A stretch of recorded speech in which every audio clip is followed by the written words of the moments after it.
Larijani öldü, İranda panika başladı. Bu İrana Xamneydən sonra ən böyük zərbədir. Sepah Larijani'nin qissasını belə aldı. Çaxal müctəbanı həddələdi. Tapıb öldürəcəyik. İrana 5 tır humanitar yardım yola salındı. Bu verilişlər bağlandı. Yeni layihə olacaq. Siyahı. İran rəsmiləri ölkənin Milli Təhlükəsizlik Şurasının katibi Əli Larijani'nin qətlindən sonra qorxu içindədir və təhlükəsizlikləri üçün narahat olmağa başlayıb. Axar TV xəbər verir ki, bu barədə New York Times qəzeti mənbəyə istinadla məlumat yayıb. İran rəsmilərindən biri nəşrə bildirib ki, ölkə rəhbərliyinin və özlərinin taleyindən ciddi narahat olan həmkarlarından zənglər gəlir. Hamısı düşünür, növbəti hədəf kim olacaq? Başqa bir rəsmi şəxs Larijani'nin qətl xəbərini alanda sarsıntı keçirdiyini etiraf edib.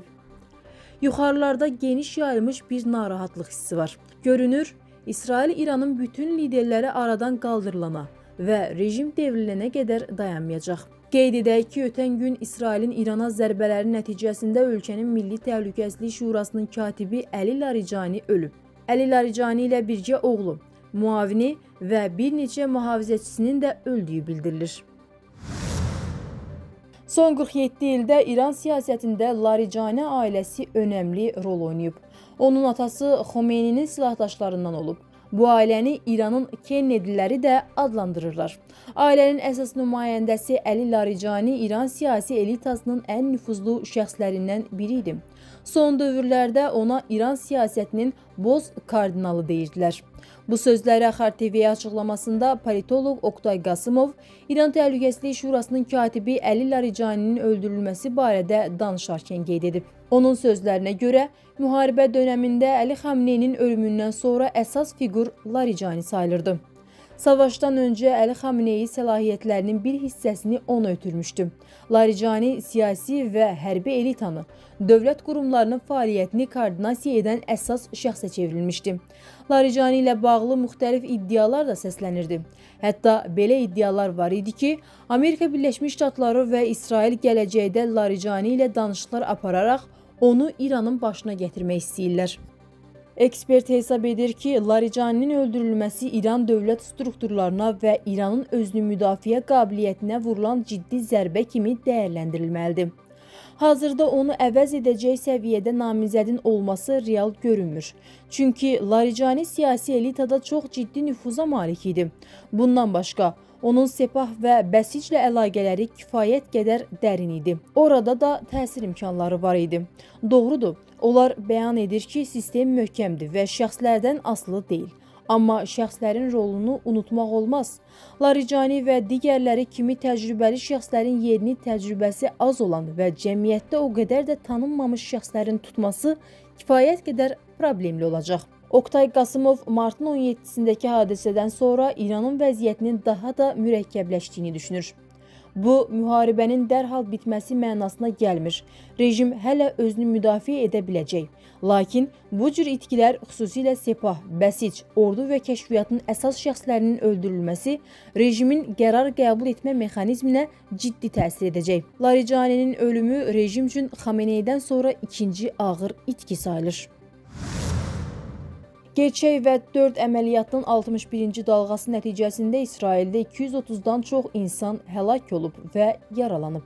Axar TV xəbər verir ki, bu barədə Sepahın mətbuat xidməti məlumat yayıb. Qəddar İsrail rejiminin vəhşiliklərinin mərkəzi olan Təl-Əviv, şəhid Əli Larijani və yoldaşlarının qisası olaraq Gerçək və 4 əməliyyatının 61-ci dalğası zamanı Xürrəmşəhər 4, Qədir, İmad və Xeybər-Şəkan rəketləri ilə vurulub. Məlumatda deyilib.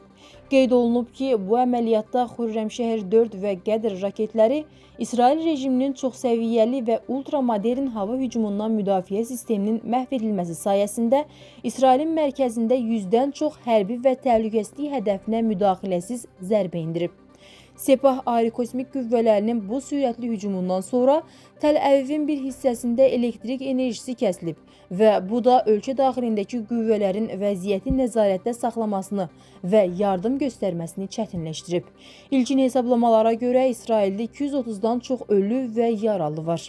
Qeyd edək ki, İsrailin martın 17-sində Ali Milli Təhlükəsizlik Şurasının katibi Əli Laricanini hava zərbələri nəticəsində öldürdüyü təsdiqlənib.